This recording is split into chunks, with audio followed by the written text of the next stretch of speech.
Ethan Carter wasn't looking for surprises. Life as a single dad had already given him more than his share. Juggling a demanding job and raising his 6-year-old daughter, Lily, had left no room for anything unexpected.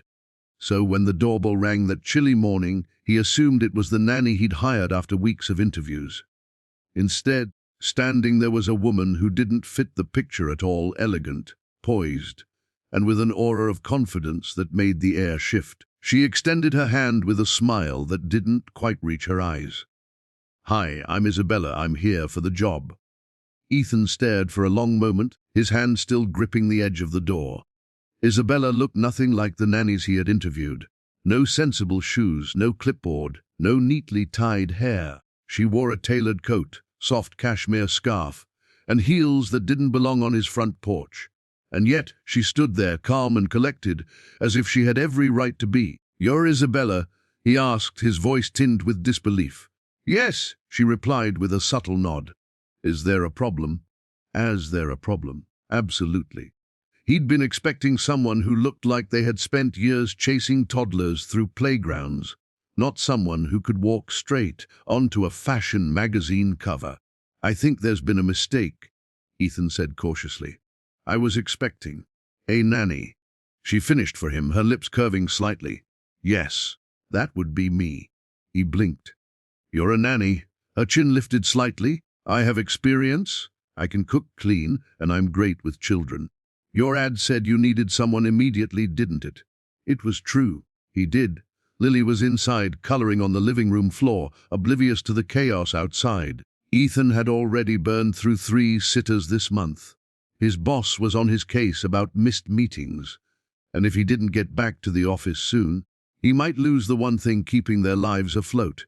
Still, something about this woman didn't add up. She was too polished, too composed. And her eyes. There was a sadness there, faint but real, like a shadow behind the glass. "Look," she continued, her tone softening. "Give me one day. If you're not happy, I'll leave. No questions asked." Ethan hesitated. He had no better options, and Lily needed stability, not another round of strangers coming and going. "One day," he said finally, stepping aside. "Come in." Isabella smiled, and in that instant, something shifted in the air, a quiet ripple of change neither of them could name. Inside, Lily looked up with wide, curious eyes. Isabella knelt down, her designer coat brushing the carpet, and said, "Hey there, sweetheart. I'm Isabella." "What will you color, unicorn?" Lily replied shyly. "Well, that's my favorite," Isabella said, her voice warm and genuine. For reasons he couldn't explain, Ethan felt his guard slip just a little. Maybe it was the way Lily's face lit up, or maybe it was the way Isabella, despite her elegance, seemed entirely focused on his little girl. Still, one question lingered in his mind. Who was this woman really? The first day passed in a blur. Ethan had gone to work, half expecting to come home to disaster. Instead, the house was calm. Lily was in her pajamas, hair neatly braided, and the kitchen smelled like home, cooked food, actual food, not the frozen pizza he usually tossed in the oven. "Daddy!" Lily ran to him, grinning. "Bella made pancakes for dinner." Ethan raised an eyebrow. "Bella?" "That's what she told me to call her." Isabella appeared from the kitchen, her sleeves rolled up and a smudge of flour on her cheek. For a moment, she didn't look like the woman who had arrived that morning. She looked normal, approachable, almost like she belonged here. "I hope that's okay," she said lightly. She insisted on breakfast for dinner. Ethan glanced at Lily, who was practically vibrating with excitement. He couldn't remember the last time his daughter had looked this happy. "Sure," he said. "Thank you." Dinner was surprisingly easy. Isabella chatted with Lily like they'd known each other forever, asking about her favorite cartoons, her best friend at school, and the story behind every drawing taped to the fridge. Ethan found himself watching, quietly fascinated. Later, after Lily went to bed, he walked Isabella to the door. "You did great," he admitted. "Better than I expected." She smiled faintly. "So, do I still have a job?" "For now," he said, then hesitated. "Can I ask you something?" "Of course." "Why are you doing this?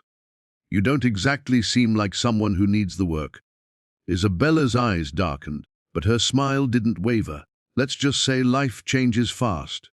Sometimes you end up somewhere you never thought you would.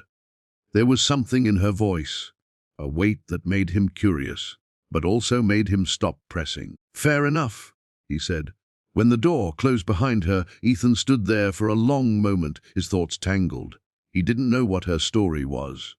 But he knew one thing: this woman was hiding something big. Over the next few weeks, Isabella became a constant presence. She picked Lily up from school, helped with homework, and somehow managed to keep the house from descending into chaos. For the first time in years, Ethan felt like things were okay. But every now and then, little clues slipped through. The way she spoke flawless French when Lily asked about a storybook. The expensive watch she tried to hide under her sleeve. The car that sometimes picked her up late at night. A sleek black sedan with tinted windows. One evening, after Lily was asleep, Ethan found Isabella in the kitchen, staring out the window, lost in thought. "You're not just a nanny," he said quietly. She turned, startled, then gave a faint laugh. "What makes you say that?" "Instinct," he said simply. "And the fact that you don't look at a bill the way most people do, or that you know vintage wine brands better than I do." Her smile faltered. For the first time, she looked vulnerable. "You're right," she admitted finally. "I wasn't always a nanny. I grew up in a world where I never had to think about money. My father, he built an empire. We had everything. Private jets, mansions, luxury beyond imagination." Ethan stared. "So what happened?" She hesitated, then whispered, "He lost it all overnight. A bad deal, wrong people. Everything vanished, including him." There was silence. "I didn't know who I was without all of that," she said softly. "So I left. I needed something real, something that wasn't built on money or power. And then I saw your ad." Ethan exhaled slowly. It was a lot to take in, but for some reason, he didn't feel judgment, only understanding. Because in a different way, he knew what it was like to lose everything and start over. "Thank you for telling me," he said gently. She nodded, and for the first time, the walls between them cracked just a little.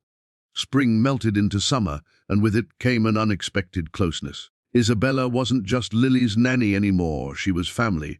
They laughed together, shared meals, and slowly, cautiously let each other in. Ethan found himself noticing things he shouldn't.